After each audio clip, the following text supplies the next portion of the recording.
Beautifully bright and smells so fresh. Lavender has to be one of my favourite plants.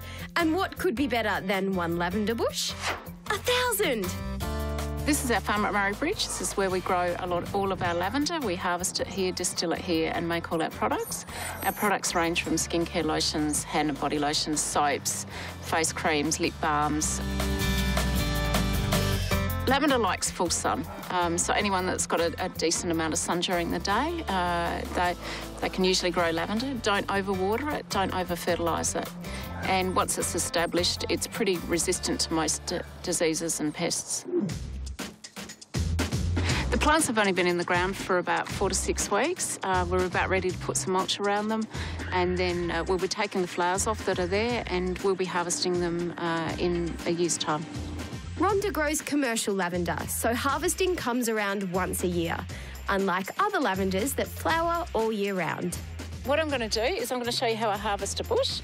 What I do is I grab the centre of the bush and I'll take as much as I can in my hands at any one time, and I'll pull that back and I'll grab a handful, and then I might, if I've got enough room, I'll grab a bit more, hand it to somebody, they'll put a rubber band around the bunch, and then I'll just work my way around the bush.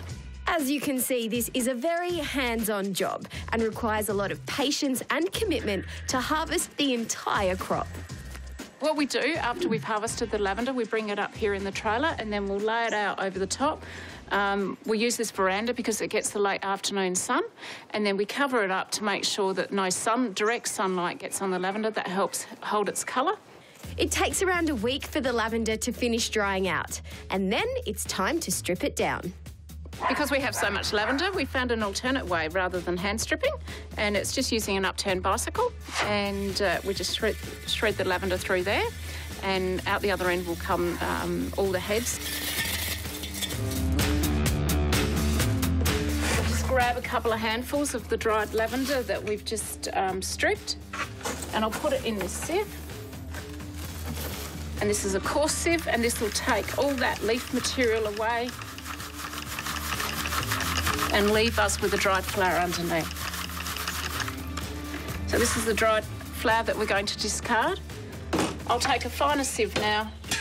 I'll put that lavender into a finer sieve, and then I'll sieve that. And what will happen is the leaf material will go to the centre, so if there's any stalk or leaf material left, it will all move into the centre. And you'll find that that's all in one group. And again, I'll discard that.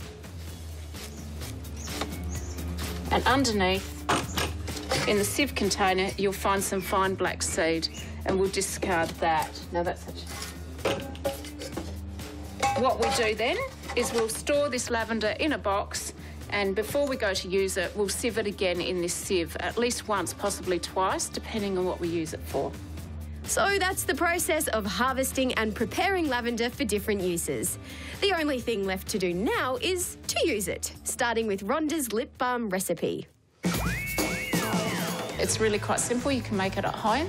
It's just melt some beeswax and then add 2 oils, whatever oils you have at home or you can get from the local supermarket.